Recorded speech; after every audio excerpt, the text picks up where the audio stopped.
Hi, and welcome to SpondyCast, where we bring together the best medical minds, thought leaders, scientists, patients, and caregivers to inform and inspire the spondylitis community. I'm your host, Jill Miller, living my best spa life, knowing that how we meet today has the power to change everything going forward. Please note that the information provided in this podcast should not be considered medical advice. We do encourage all listeners to consult their healthcare professionals for medical concerns. Thank you for listening, and we hope you find our discussion today enlightening. Hi, and welcome to SpondyCast. Today, our guest is Dr. Sundar Balasubramanian. He is a cell biologist and integrative health researcher from the Department of Radiation Oncology at the Medical University of South Carolina and is the founder of Prana Science Institute. Sundar's yoga research provided the first evidence linking salivary biomarkers and pranayama. He studies how breathing practices can promote well-being in health and disease. His current studies include testing a yogic breathing app for cancer survivorship, a web portal development for yogic breathing, and a gentle yoga and yogic breathing program for older adults funded by the National Institute of Health. He has developed tools to improve yogic breathing practice in several target populations. He is an author, a musician, TEDx speaker, and coach. This Indian Science Monitor's Sir J.C. Bossy Award is named one of the world's top 5 leading experts in the field of breathwork by Mr. Feelgood magazine. And he can be found on his website at pranascience.com. Sundar, thank you for joining me. And we're going to talk about promoting well-being through yogic breathing. Thank you. Thank you, Jill Miller, for having on the show. I'm really excited to be here. Thank I'm you. excited to have you. So I think one of the first questions, maybe for people who may not know, uh, what is pranayama and how is it different from just breathing? Yeah, pranayama is basically every single culture throughout the world. If you take everyone, maybe the ancient cultures from Hawaii or traditional practitioners from Africa or eastern part of the world, everyone has some um, cultural traditional way of changing the way that they breathe. So they have some breathing exercises or ritual practices that are involving breathing exercises. So they use these techniques to connect with their ancestors or connecting with nature or just to improve health and well-being. So in the Eastern tradition, pranayama is basically how you can. It's part of yoga tradition. Yoga can be practiced in so many different ways. Postures or the asanas are the popular ones in the world now because many people are easily attracted towards the physical aspects of the yoga practice. Apart from the physical asanas, people can do many different practices within yoga. So one of them is pranayama, where the regulation of breathing is the key component or key practice. So why should we regulate our breathing? Because we normally breathe without paying attention to what goes on with the breathing process. In pranayama, we change the way that we breathe.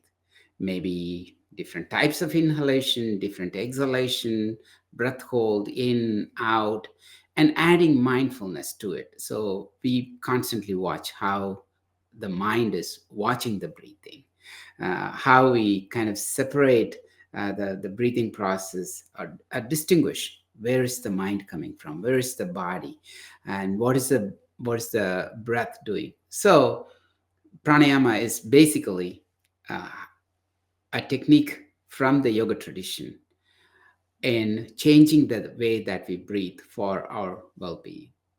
Yeah. Oh, I like that. Uh, how There, did there are like a couple of translations that you can go inside, like a pranayama, right? So is it the breath of life? Is the that prana is the life force, the air right? that we take in, and then how that can be regulated or expanded, and its ability to make us grow. Yeah. I love that.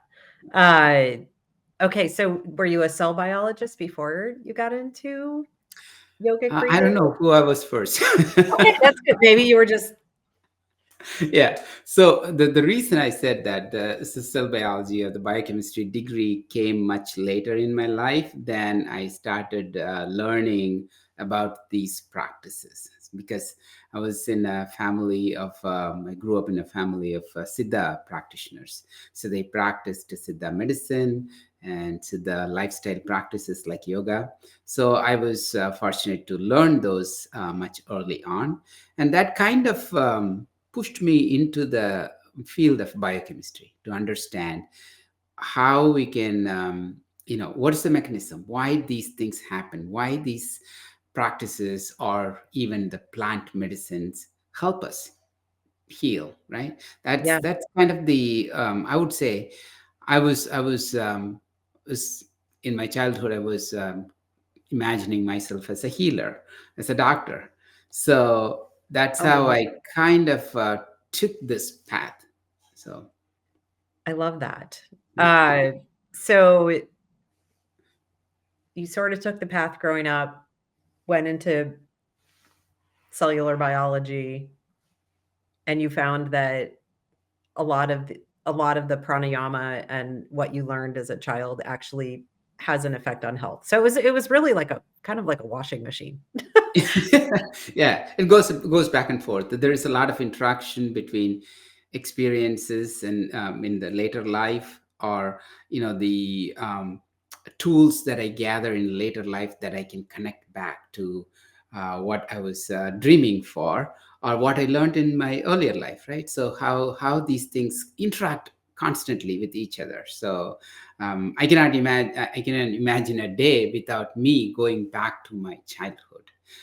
Oh, So no, fun. it's something like, I always think that, okay, it's the same child that's breathing. It's nothing different, right? So No, we accumulate so many things later as we grow, but it is the same person, same breath. I like that. I like this a lot. Okay. So I told you I needed this today. If we get in the weeds later, I do want to ask you though, if you're going to talk about some of the plant-based, I want to come back to a couple of those. I just have but like I'm mesmerized at how some of the herbs and all those Yes. things can like reshape you. But we'll stick with yoga for right now. So, okay, so let's talk about the benefits of yogic breathing that you have discovered through your Yes. So there are so many techniques, right? So as the field kind of, they probably started with a few exercises, and then more and more people came into the tradition. They discovered more exercises or more benefits. So we probably have like more than 50, 100 exercises in the whole pranayama tradition. If you go to a school, they will teach normally like 5, 10 exercises, maybe the most that you will see in the common practice.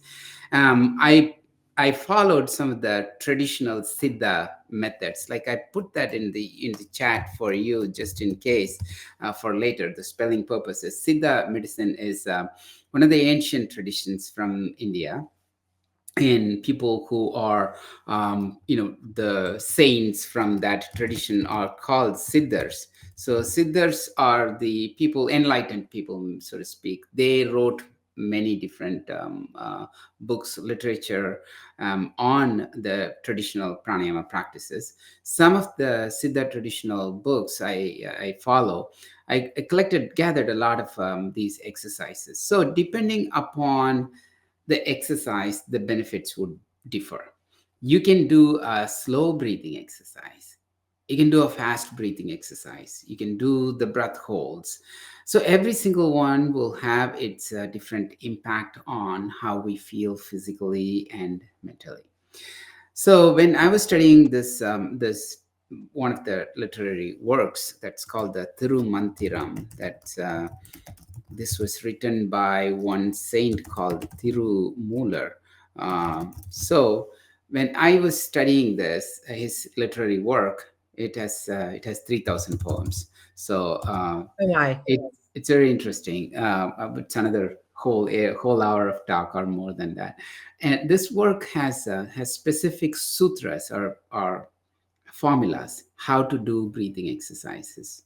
When I tried one of them, it improved my salivation. So salivary stimulation is kind of a healing response. So when children, infants drool as part of their neuronal development, and when we are relaxed, we feel that the mouth is salivating, the eyes are kind of shiny because you have more tears, and internally also there is a lot of secretions in the mucosal surfaces. Normally the opposite will happen with stress, right? So when we are stressed out, we clear our throat, we feel the dryness all over the body, especially in the mouth and eyes. And these are like symptoms you can easily distinguish. Okay, am I feeling okay, or am I feeling stressed? So the salivation is a key indicator. And when I did this breathing exercise, I found more salivation. That's when I started noticing, okay, this is probably a way of your relaxation response, healing. And what are the molecules? So what are the different molecules present in that, in the saliva?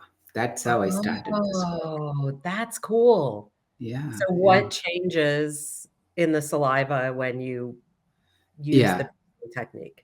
Right. So the first thing that people always ask or say back home is like, when you do the breathing exercises, your memory power will improve. You will have a better memory focus, right? So I was studying, and when I experienced this within me, but nobody told me. Like then I went back to the literature, and then they all talk about saliva a lot. In the Siddha tradition, they say there are so many poems that relate to salivation. So I discovered that much later after I experienced my own salivary stimulation. So I went into the scientific literature, looked at what are the different conditions that have hyposalivation, and what are the molecules present in saliva. So I came across this important molecule, the nerve growth factor, which is very interesting because this is also related to our memory and how our nervous system functions and so on. So this particular protein is the first one that we wanted to analyze. And I analyzed first in myself, right? So because I'm from the lab, I started working with my own saliva, and then, but people won't accept it. So we got people recruited for the study, and then compared that with an attention control, right? So with just no focus on breathing, just ask them to read a literature or to do a breathing exercise. What happened in these two populations? So we found there is more nerve growth factor in people who practiced the exercise, right? So that's first indication that the salivary molecules change during even a short-term breathing exercise. Even if you don't have to be a trained yogi to do this, right? So you just change the way that you breathe. In 5 minutes, 10 minutes, you will see some changes in your saliva and nerve growth factor. Then we looked at other proteins. There are so many different protein changes in the saliva that are related to our immune functions, related to our inflammation. So those are some of the subsequent discoveries we made.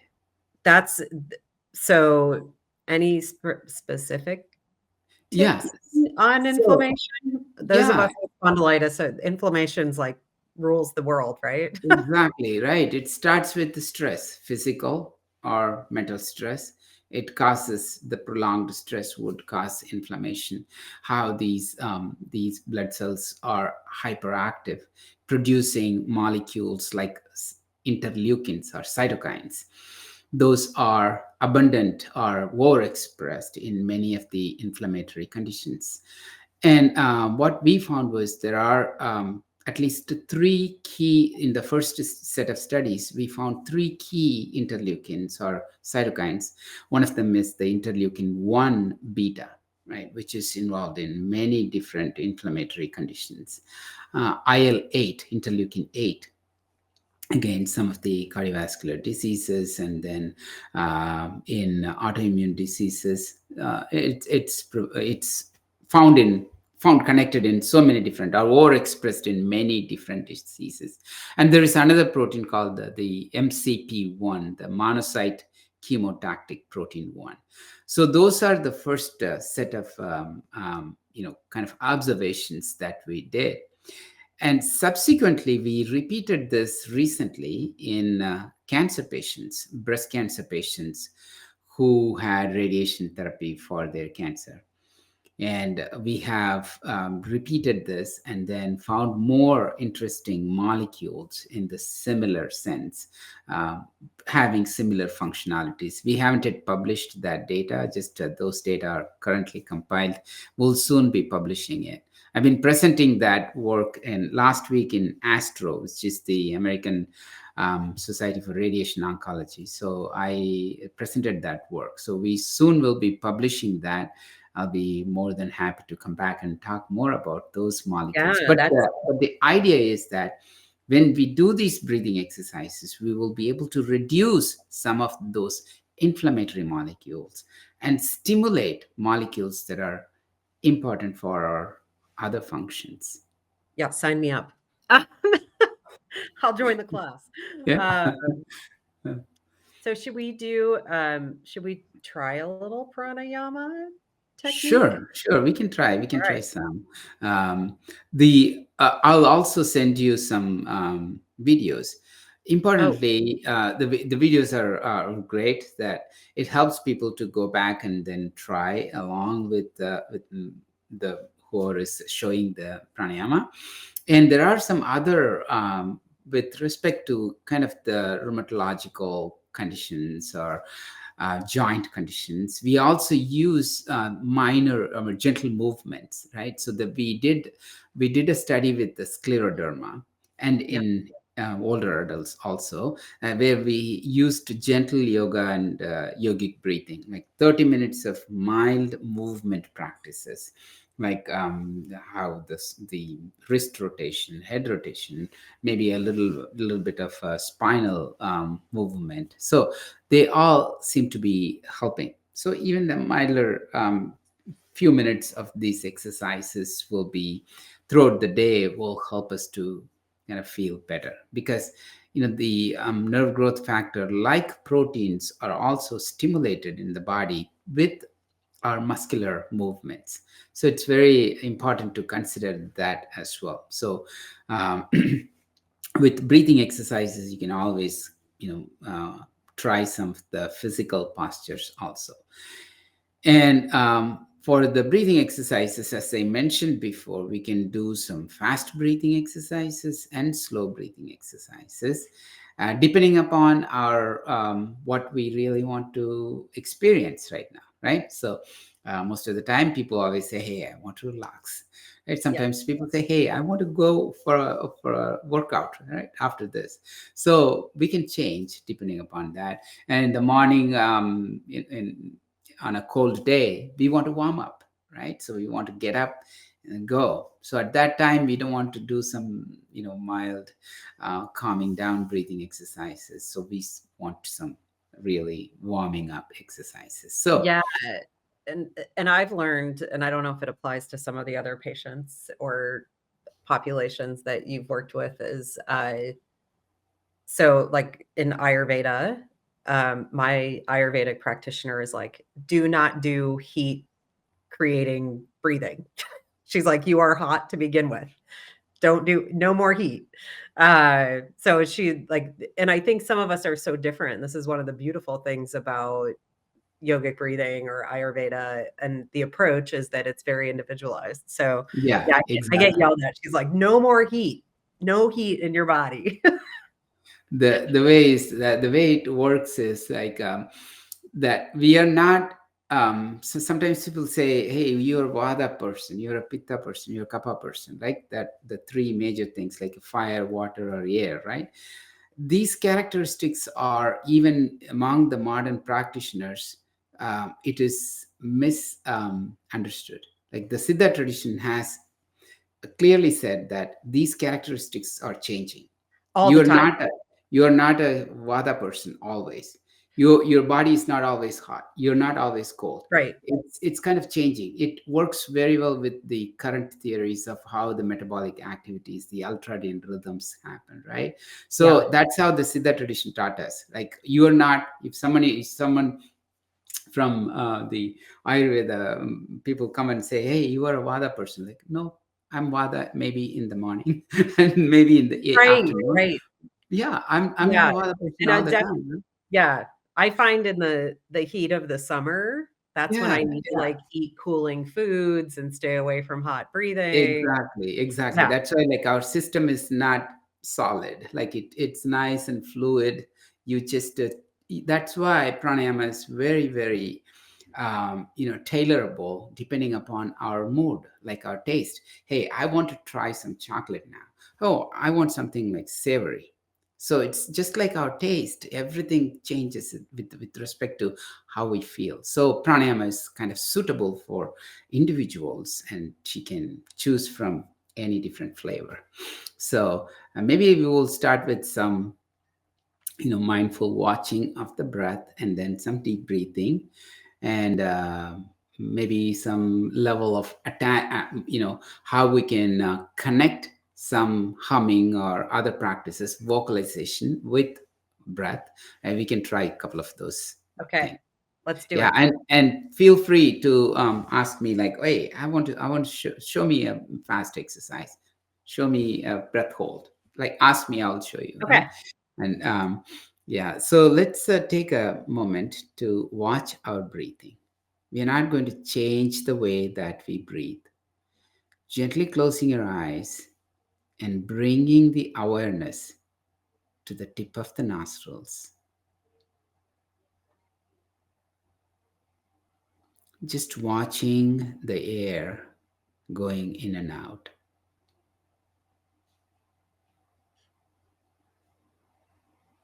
Observing all the qualities of the air, the temperature, moisture, the speed with which it goes in and out, or the depth.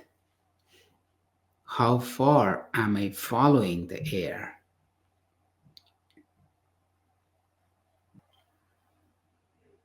Any sense of smell? And it's a beautiful way to bring the mind just to the breath. It may be wandering out. The moment we start watching the breathing, the mind gets to that spot.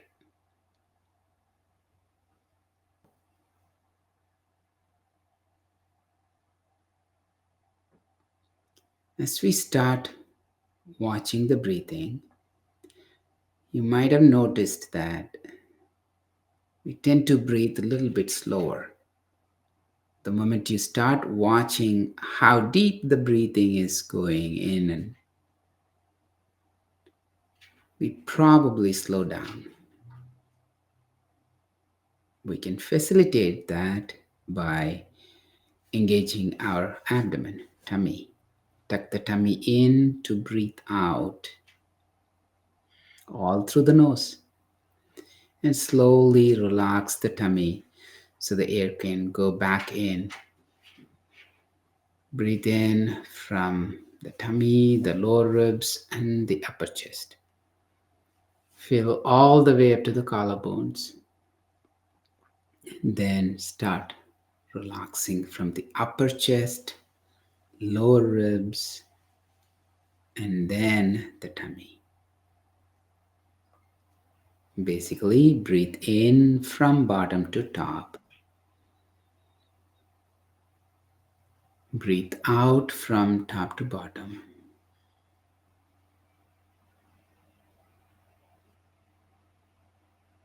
If there is any rush to the breath, slow it down.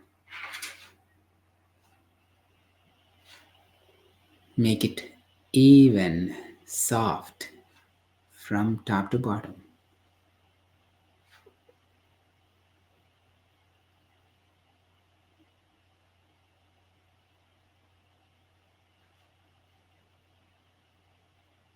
Allow the mind to travel with the breath, with the movements associated with breathing.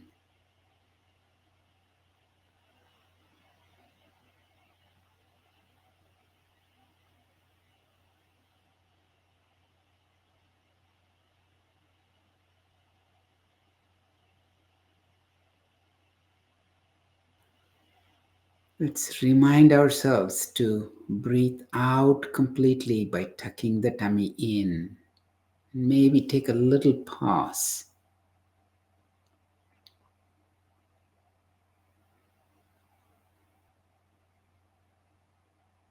In the same way, when you breathe into the upper chest, all the way to the collarbones, take a little pause. It's not a breath hold, but just watching the boundaries of our inhalation and exhalation.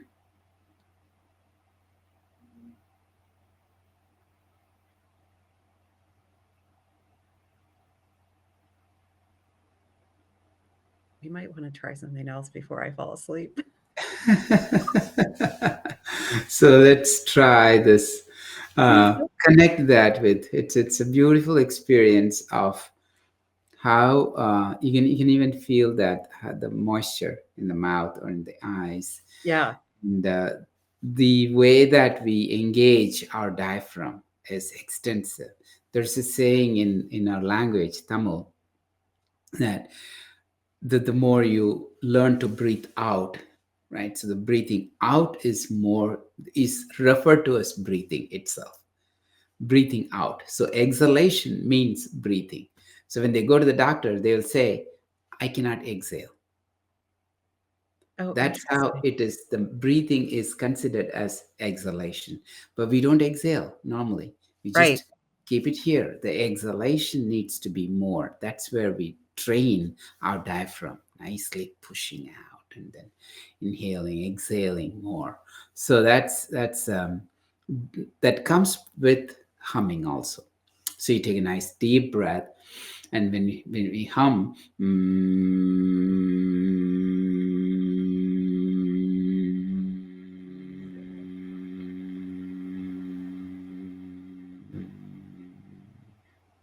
take another slow, deep breath in and hum out again. We have an app called Humma.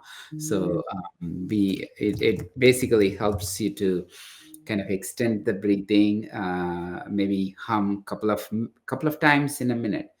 So if you think about our normal shallow breathing can be even up to 20 times a minute. Sometimes when we are kind of holding our phone and completely out in something else, our breathing can be very, very shallow and fast, and so many times within a minute.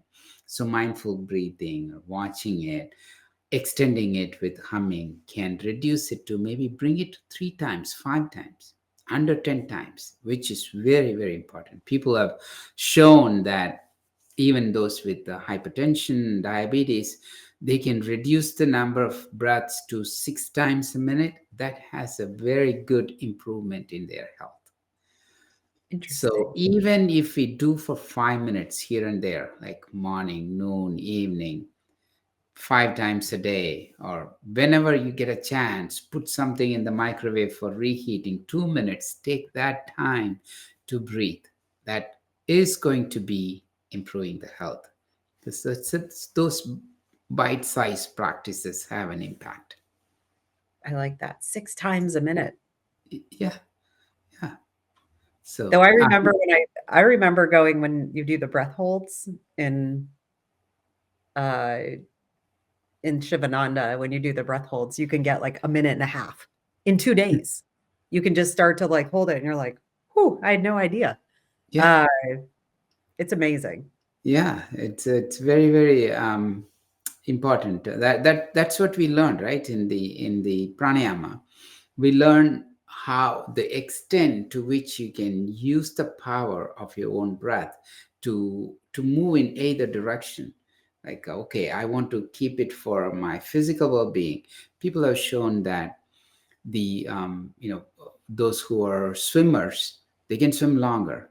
Their Yep. stroke increases, and the power of stroke increases. Those runners, you can use it for physical power or just for relaxation or spirituality. If you want to go further with breathing, yeah, that's another whole level. Yeah, yeah.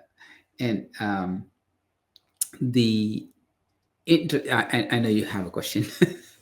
Well, I do have a question. So is the humming, so I've heard before the humming is like the uh Brahmari. say it again. Bra- Brahmari breathing. Yeah. Brahmani, yeah. Is that meant to bring you to the same like vibration of the earth? It's just, I've heard people say it's the sound of the earth you or can no. you can you can create sounds in different frequencies, so higher, lower frequencies. So but it's mainly the humming is a good way to stimulate the vibration at any frequency within our head region. And this particularly helpful in kind of activating some salivation, also the sinuses, right? Sinuses also get that vibration. And the sinus epithelium produces a lot of these neurotransmitters, and even these salivating or the mucosal proteins, they all can be very helpful. So they have that all the postures, right? So you have to hold the posture, but the humming is, you can do that without even any postures, and just the humming. You can do that in lower pitch, medium pitch, higher pitch. Okay. People have Interesting. shown that EEG changes with the humming in different frequencies. The That's EEG very, changes? yeah, EEG, That's right? Electroencephalograms, yeah, right? yeah. That's Wow. fascinating. Yeah, yeah. Okay, should we do one more or should we keep chatting? I can show another interesting exercise about the maybe the breath hold, right? So the breath Yeah. hold practice that from Tirumantiram, the one on the chat.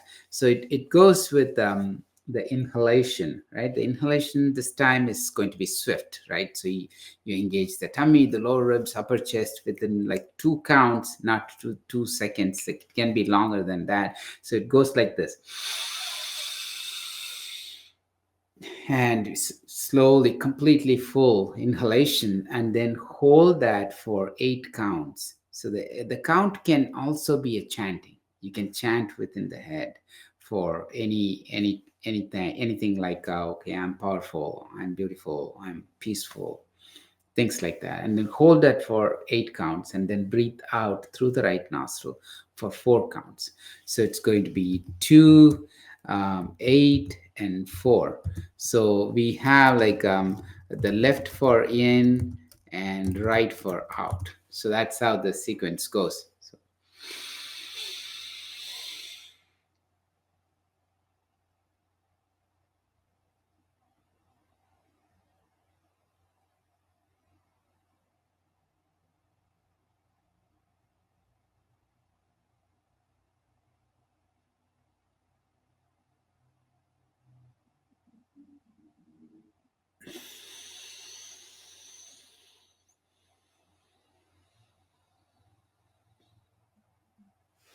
right, and the next round starts in the same nostril. I love So that. this is a very good, it can be an energizing exercise too. So it will improve the moisture, the salivation. Always I consider the salivation is an indicator. It is the source of many different biomolecules that will help us to heal. So it's very, very important. Learning these exercises is very easy. Like all you need is 1 minute to learn it, but Right. we need to find time to practice. Make time, Yes. right? Yeah. Make time. Yeah. Yeah. um, okay, so those three were awesome. Thank you. So I hope people get to take a look at those, and hopefully maybe we can post on a couple of them when we post the episode. But how? So let me ask you a question. So how do you see integrating this in traditional medicine treatments Yeah. today? We I'm in the Department of Radiation Oncology, now radiation medicine. we I work with so many different departments or areas. For example, as I mentioned, we work with breast cancer patients after their radiation therapy into survivorship, how they can use breathing exercises to improve their anxiety, depression, and then also improve their biomolecules. We follow that. And we also have programs for teaching breathing exercises for cancer patients before radiation or before during chemotherapy. We have programs in Hope Lodge where we teach the exercises to patients and caregivers during their treatment period so they can take care of their stress, improve their relaxation, pain sensation, burden, because this has a kind of a broad effect, systemic effect on a person, as I mentioned, like physical level, mental level, or spirituality. You can even as you practice as a group, it has a social benefit also. So it has multifaceted benefits. People can use it for any purpose, and we use that in the area of cancer. Now there are more and more studies coming up. That's what the Society for Integrative Oncology. There is a conference coming up end of this month. I'm going there to present my work. That's also like how integrative health is taken into the mainstream medicine now. Mm. The National Institutes of Health, which has funded our research, it has an institute called National Institute of Complementary and Integrative Health. So the integrative health is an approach where people are treated as a whole person, the physical, mental, and then spiritual, all the levels, right? And integrative health is funding several projects in the areas of mind body medicine, natural products like they don't call it as alternative medicine anymore. It's not an alternate to what we practice. It's complement to what we do. So it does it. We don't tell people, hey, stop your medication, do this. We say, consult with your doctor, take your medication, and try these exercises so you will get rid of the side effects of the medications. Or maybe you need a lesser dose, right? You can reduce the dose. Those are the things you had to work with the current medical practice so people will get the best benefits.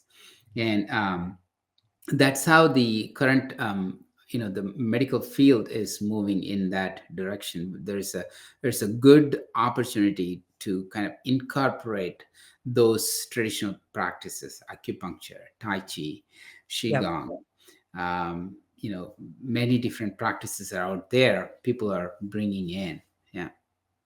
And what about pain? So, do you see any kind of breathing as a way to reduce pain or the way the pain receptors work? Right. So we have some exercises. We don't have solid proof of how these work or whether this will work in pain. We have anecdotal or qualitative feedback from patients that it reduces their pain, but we haven't yet studied pain as such. We have seen some biochemicals which are related to pain are also changing in saliva, and Right. there are some practices, the pranayama exercises, that may be helpful in addressing pain. And when we think about saliva, there are some compounds that are produced in the saliva, and they can be very short lived, and they can be very, very helpful in reducing pain. And certain practices, I have mentioned a couple of practices in my book, 37 pranayama exercises. It's called Mind Your Breathing. So that book has certain practices or indicators of how one can use breathing exercises to take care of the pain. And it can be a preventive approach also. Like when we are doing these exercises and create these biomolecules, the episodes may be reduced, the future pain episodes may be reduced, and the ability to kind of face off the pain also will be changing a little bit. The how the mind perceives the pain, and how the how we see that as a big danger, might also change that a little bit. The mindset also will change a little bit. Of course, we definitely need pain medication, but along with that, if we start working with our breathing, and then that will be really helpful. So you think about one. And just one example is that there is a practice called the Sitkari Pranayama, right? So it's a smiling breath. You smile, and you inhale through the mouth and exhale slowly through the nostrils. So it is a good, relaxation technique. And when I was practicing and teaching, I immediately went back to my childhood, right? How did I react to a needle stick, right? So when I get the shot, I said, I have seen that all the kids in our school, we get the flu shots or vaccination in line Yep. from school, right? So everyone will be like, so this is a Hands on. natural response to pain. Yeah. Right? This is something that we do to stimulate those molecules in our body. And it's the cooling sensation, the receptors that are activated in response to the cooling, the menthol receptors. Those can be easily activated by this very easy breathing in.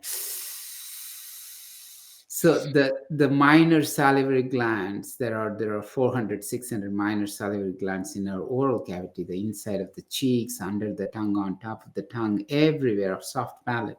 They all can be stimulating these molecules. So it's a very easy practice too. But these are the things that we need to create more evidence, generate more data on whether is this helpful for patients with pain. Is it reducing pain episodes? Interesting. Yeah, I would love to see that. So one question some people have had that I've come in contact with is, do you have to sit like in the meditative pose to do pranayama? No. I do pranayama when I drive with Yeah. eyes opened, right? So Yeah. and then I do pranayama in my office chair. I do pranayama when I lie down. So I always think about patients. Like I'm not thinking about the yogis sitting in a studio. I'm thinking about patients who are bedridden, who don't even sometimes cannot use their fingers, Oh, yeah. right? So they have to use their maybe in the knuckles or just the imagination. And people who are bedridden cannot sit up. Everyone should be able to do pranayama. It should be accessible to everyone. So poses, the mudras, they are not my strict rules. Good. I And like. sometimes food. I mentioned that food has some role in the way that we feel, but it should not stop us from practicing it. Sometimes people say, hey, if you eat this kind of food, you should not practice. I say no. You may not get that best benefit, you may not feel that best benefit, but everyone should be able to practice. Yeah, I really like that. That's helpful. And so if someone wants to start, what do you recommend? Just to start watching how you breathe, right? Start watching, am I breathing right? And many people have reverse breathing without even knowing, right? When they breathe in, the tummy should expand like a balloon. Breathe in, the air goes in, the balloon expands. The tummy should be like that. But for some people, when they breathe in, the tummy goes in. Because of this shock, right? That's a stressful Oh, breathing. You just you say that, you inhale, but the tummy goes in. right. It should be consciously reversed. So that's one thing. How do I breathe at many different circumstances? I'm sitting, watching television. How do I breathe? I'm working on my computer. How do I breathe? I'm walking. How do I breathe? So developing this conscious awareness of breathing helps us to first acknowledge that we can improve breathing, and then doing some exercises, mindful watching, or deepening the breath, or singing, or chanting any of favorite mantras, repeating repetitive chants like taking a deep breath, saying it several times, or humming, simple humming. That's how kids learn. Simple humming or repeating certain stuff. They all can be a good, easy way to connect with breathing. And then when you find time, sit down for 2 minutes, then 5 minutes. Can slowly increase, maybe twice a day, thrice a day, and that should be enough. And is Yeah, the Huma app you mentioned, is yeah, that one yeah. that people can download? Yeah, it's available on App Store and then in Play Store. It's free. Okay. You can set up timers. Okay, do this every day, like maybe 5 o'clock, 10 o'clock, and things like that. So you can set your timer. It will start humming. So you'll be using it as just like an alarm. I like it. Yeah. Uh, I may need to try it. I keep trying to get it back into my day, and I did okay today. I feel so good after we breathe, though. I Yeah. feel Yeah. amazing. Um, I have a lot more work to do tonight, but I feel amazing now. Hey, Uh, there's a quote by Mahatma Gandhi, right? I have a lot of work to do, so I have to meditate 2 hours today. oh, I like Instead that. of 1 hour, I have to meditate for 2 hours because I have so much work to do.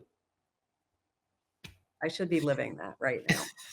Um, I have you ever had people come to you with challenges or struggles with starting on pranayama or doing a practice? And I know you mentioned Uh, kind of like some of the mudras. yeah, challenges, like main challenges I see from people is that the time. And then sometimes people initially they think, oh, this is something foreign, this is against my beliefs, right? So but I always kind of mention these the practices are much older than modern day religions. They were discovered for people.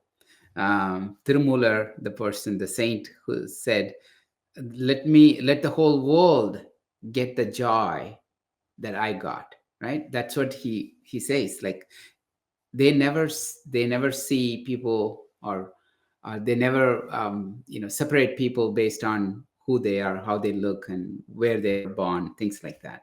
They For them, everybody is the same. And they say I'm seeing God in everyone's eyes. That's how Yes. they lived, right? That's how they um, wrote their poems. That's why I'm saying, like, it may be we may be feeling different about how I'm related to one particular belief system, but this one can be applied to anything. Like the mantras or chant that you say, it can be related to your belief system. It's totally fine. Nobody will know outside, and whatever you chant, right, inside Right. or outside. That's how this is kind of tailorable. And that's one of the challenges, and physical challenges like that. Finding time is a challenge. And then the mental blocks. Sometimes people say, hey, don't do this exercise wrong. You'll have some problems. I said, no. The worst thing that we can do is like not breathing, right? That can happen Yep. is not breathing, but breathe in any way that it will not go wrong. So but be cautious, like, how do I feel when I do try this new breathing exercise? Am I comfortable? Is it causing any lightheadedness? That's one of the, if you try the fast breathing exercises in full stomach without any, trying before, that might cause a little bit of lightheadedness, but you can easily sense it and stop it. That's only, little precautions. But don't be scared of trying pranayama. Yeah, Watch I would agree. anyone's YouTube, watch it, try it, you will not go wrong. I would agree there. Yeah. Okay, what did we miss? Oh, mental health and pranayama. Yeah. So it's the number one, stress, right? Everyone has stress at work, home, disease, well-being. Everyone has the experience of stress. The stress is a good thing in short term because it helps us to learn, escape everything. But at the same time, long-term stress is not good. So one of the easiest ways to address stress is through breathing because it works with mind and the body, connecting the experience of physical experience, how it can impact the mental health is really, really very well studied. There are some recent guidelines related to cancer, and people can use these exercises for their depression and anxiety, so which are very, very common in many disease conditions. So mental health with breathing exercises, one can be really ease with their feelings, acceptance, finding joy in everything that we do. And sometimes my daughter says, "You're so annoying. You're happy all the time." Right? Right? Yeah. So it can be like it can be a tool, very, very powerful tool to keep us energetic and happy.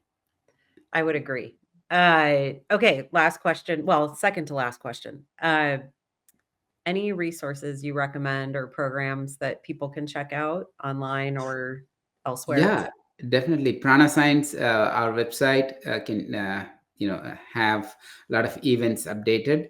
And you just Google my name, you'll find enough videos to learn breathing exercises or practice on a daily basis.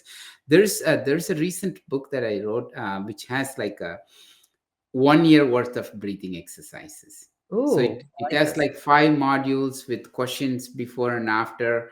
It's focused on gratitude, mindful eating, resilience, love and compassion, and mindful eating. Did I say that? Okay. Yes. So 5 things. Somewhat 5 one of things. the yeah. So what is the Diligence. book Right. called?